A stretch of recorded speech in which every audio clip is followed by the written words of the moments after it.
Guys, good morning. Kalapit na panonood. Level DP type, level transmission. So, atong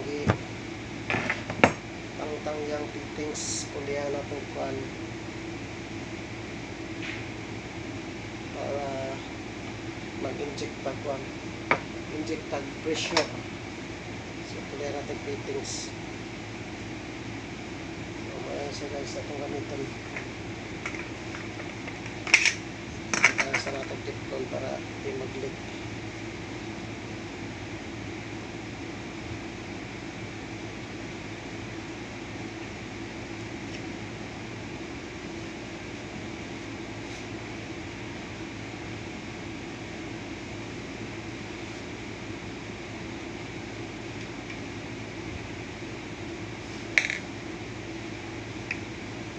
Sa natong tipton guys.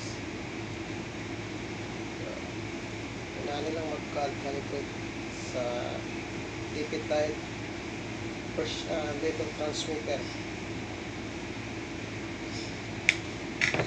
DP type differential pressure level transmitter.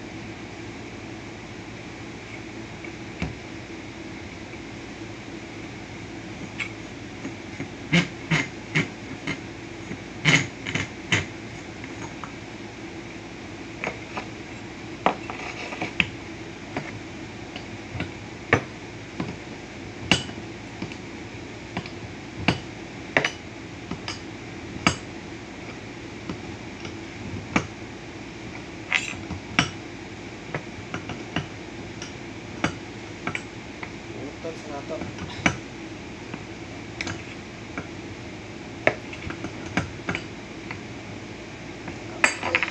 Okay. Tapos karon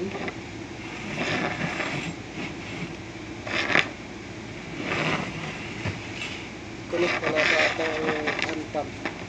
Dili ka magkuhan. Yung itong gamiton para apply yung pressure. Hand pump itong gamiton.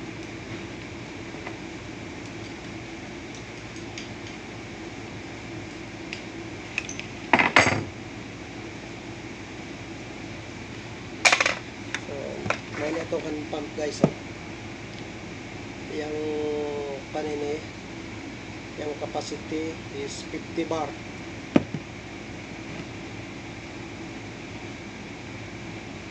Tapos nasa siya negative pressure na 760 mmHg. So, palasan natin. Butan pang gas party mag-leak. So, ayun siya guys. Start pa tayo.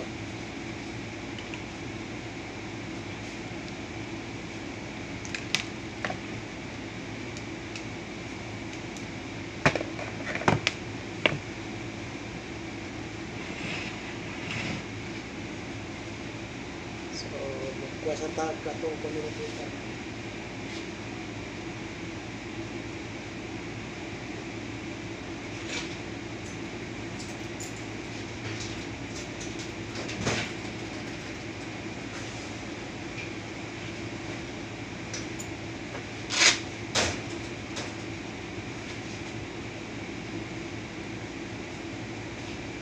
Guys, muna itong communicator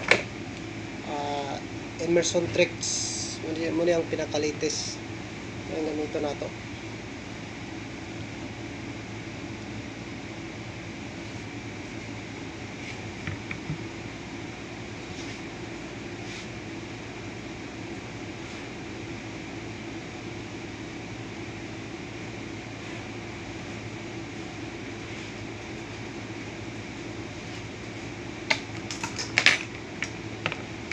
So, masod niya itong gamiton na diri na ta magpan na kaya na namin siya kanang kaugalingon na power supply.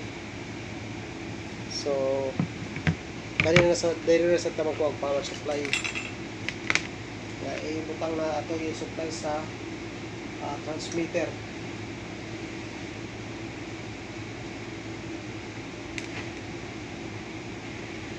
i-connect lang nimo sa positive, positive, negative, negative. Yung polarity ani sa kwan. Pag-connect sa Trex. Ang hard communicator. Dila ka kinahanglan magkuan. Nang sa uban bitaw nga na kinahanglan magkuan sa power supply. Dili na diretso na. Kana na say kaugalingon na power supply diretso nagkuha sa power supply niya. So ato i-connect. Guys, so nagkuhan siya.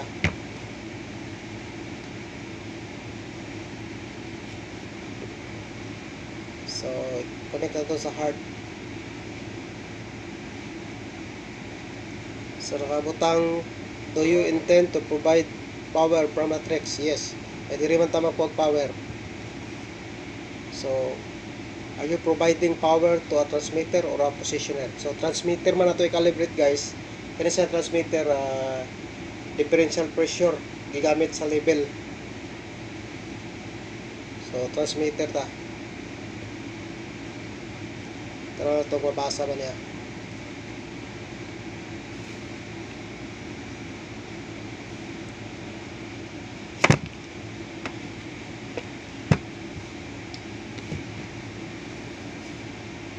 So na-detect na niya, nabasa niya. So okay, atong kan sa transmitter na to good.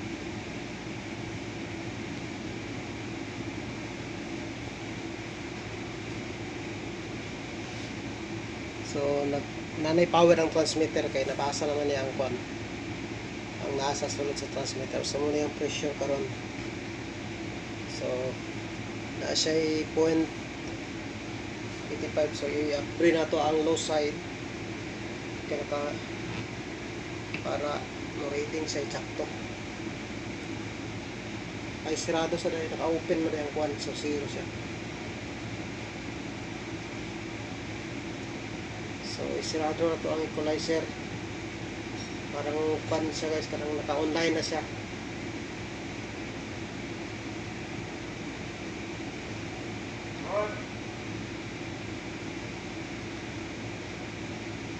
So makita nyo guys, nausab yung reading. Tapos i-open na to ang low side. Kaya ang high side na to open.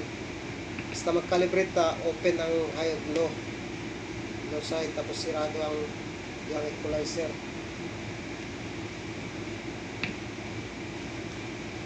Parang nagapon sa kanang field. So nasa ikuan na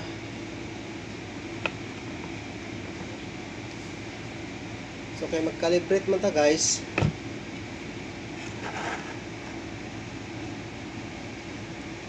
Kaya nausap ang range transmitter kay ang specific gravity nag-decrease. So yung specific gravity from 0.88 nag-decrease siya sa 0.86 kay tungod sa kwan maubos ang yung density na specific gravity basta ting init. So mo may gikon sa laboratory. So mag-change ta og kwan, magre-range ta. So direta i-change na to ang range sa according sa iyang density. Kaya kwan niya ini yung present na density is 0.88. So i-change na to ang kwan ang density sa 0.86. So dito ta magbase sa atong i-compute na to ang iyang appearance value yung URB. So i-change na to ni magre-range. So giubos man na to itong kwan, ibalhin man sa kwan sa na-change man sa 0.86 as per sa laboratory na result nga ang density karon sa ani nga product nahimo na siyang 0.86 from 0.88 nag-decrease siya sa 0.86 kaya ingon tong chemist dito nga kwan daw tungod sa kainit mo decrease yung density. So mausab ang kwan murag tibali ang may tabo mo increase ang level Pag maubos ang density, mo increase ang level, murag mo mag-expand ang kwan, mag-expand ang parang mag-evaporate, mag-naana tingali. So mataas ang level sa kwan, sa liquid. So i-range na to from 146 sa atong competition. Ako nang i-compute daan 146 man karon, i-change na to sa 142.81. Muna ni siya akong i-compute ganina nga range value niya, upper range value. So kani ano atong ikuan, so 142.81. So ang unit na to guys is inches of water. So 142.1. So muna ni atong value na atong appearance value karon, ato siyang gire-range sang transmitter. Tapos anya pa rin ta mag-calibrate gamit sa atong pump. Okay. So dili nimo na ma-change ang kuan until dili mo mabutang dito sa memory sa transmitter until dili nimo i-send. So send na to. So send. Okay. Okay na, na-send na sa yung kuan. Nare-range na siya. So atong bagong appearance value is 142.81. So okay na siya, nare-range na. So karon atong kuan, itong buhaton, mag-calibrate na ta.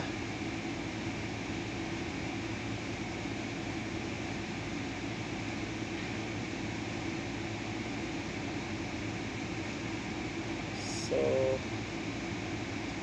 may reading minus 0.39. So dito sa service tools, tapos sa maintenance, tapos pressure calibration. So since na may siya na reading na kuan, so ato siyang i-zero trim. Na siya reading na minus, so ato siyang i-zero. So wala tayo apply pressure. So okay.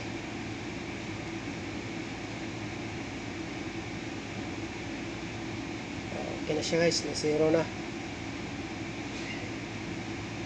So tanaw na to guys para makita ninyo ang kung zero ba gyud yung reading, to confirm na nato siyang na zero. So kanina siya 0.39, minus 0.39 kan nagkuan siya. So na decrease, medyo na nearest to the zero siya, nearest to the zero. So okay na, kay normal man atong kuan. So balik na sa service tools, nahintan to blower trim B para ma-zero gid siya.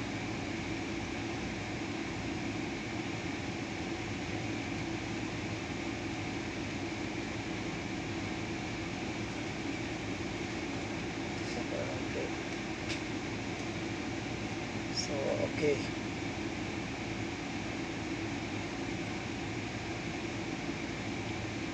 Okay. So kani siya nga kuan guys, procedure muna ni siya ang kuan.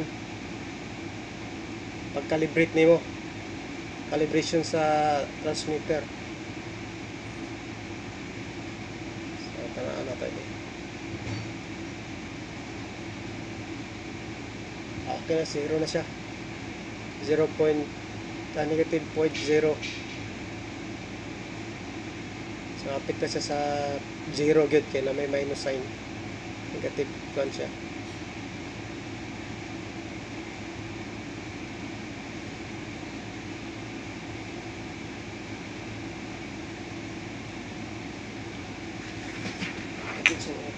Event na to guys, kay murag ang sekwan painting yun.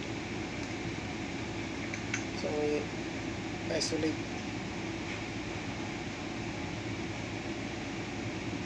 Okay na siya. Okay pa yung reading, kaya akong itanggal na itong kuan. Ano na yung minus meaning nakakuan sa kay medyo vacuum siya. Kaya namin sa hose, may hose nakakonect.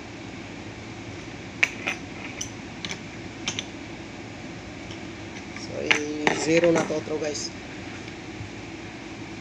Ganito service tools. 0. Okay.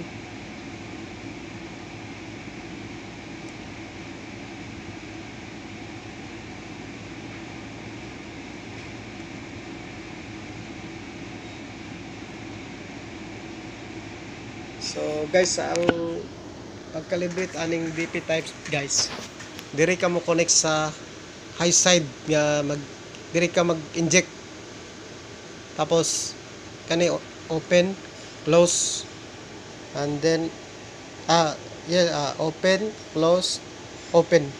So vent to air lang ang low side, no? Makita niyo na L, so meaning low side, tapos kani siya high side.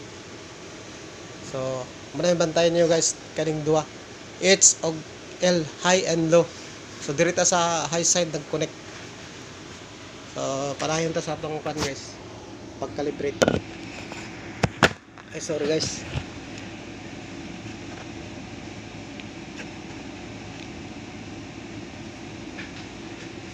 Karon nag-apply na tag pressure guys.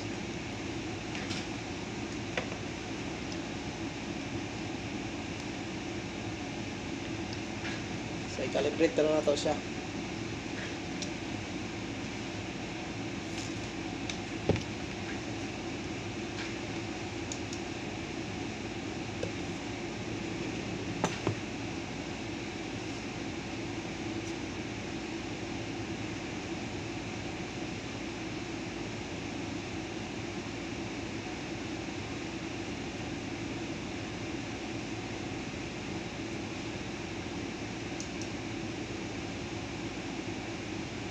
So, muna itong kan guys ha, atong master na reading di ano yung maklaro kay kan itong naka na siya yung unit inches of water, 0 siya. So mag-apply na tagpan pressure ato iko ng 8 milliamps.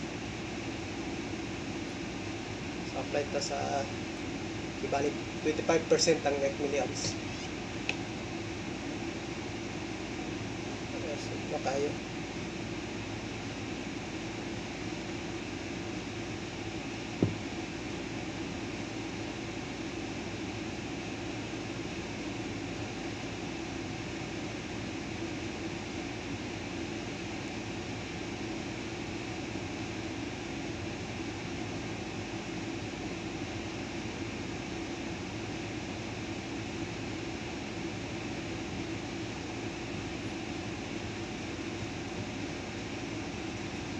Adjust na ito.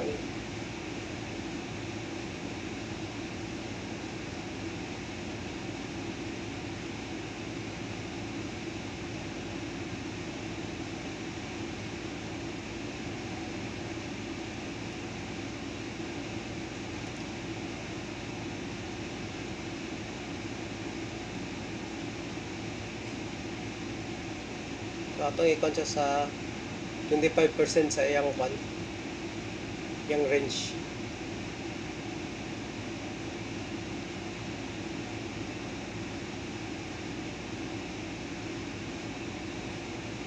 Super.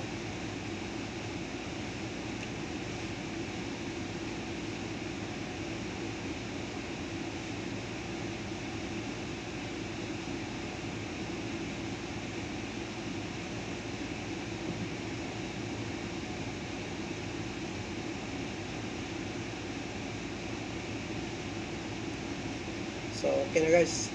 So nasa kan kani siya nga kan tolerance, okay na siya.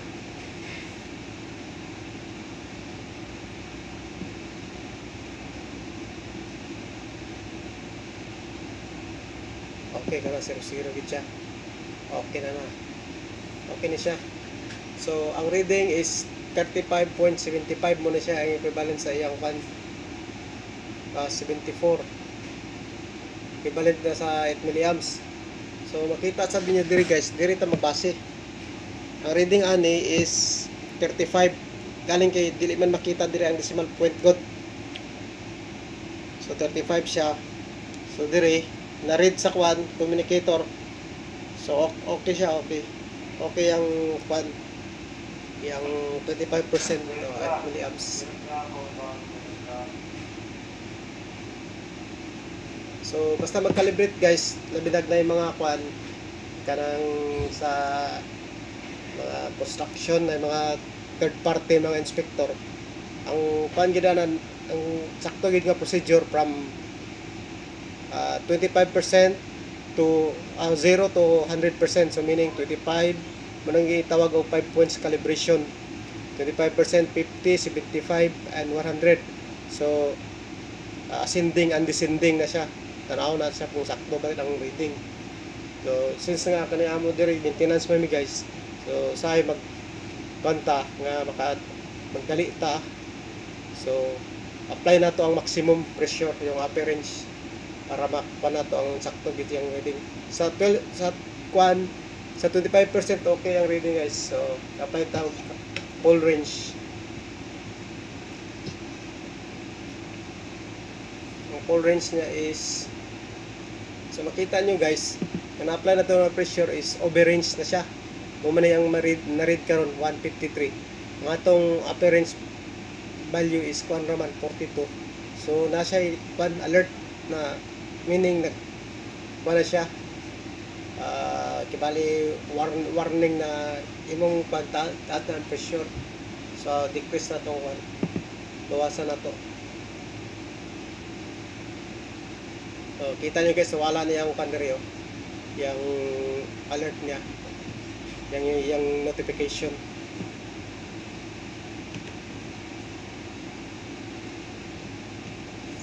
Apply lang tang gamay.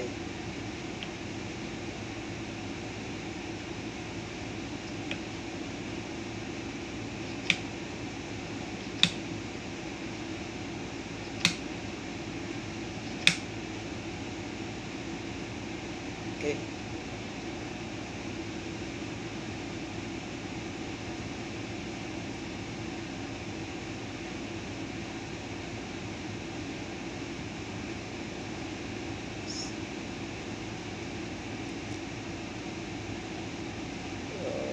Krista gamay para makuha na to yung upper range value.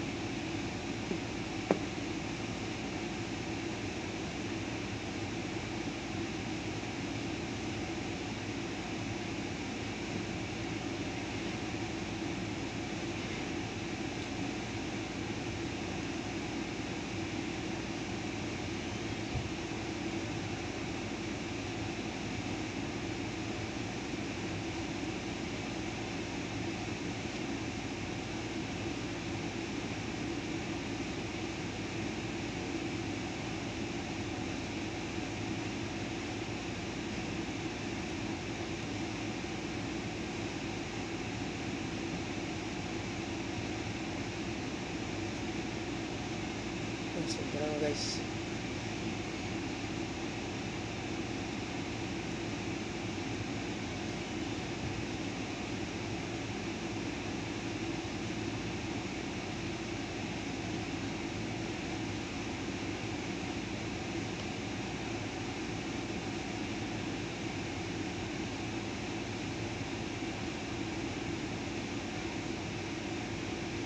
okay guys, sakto yung reading guys sa kwan.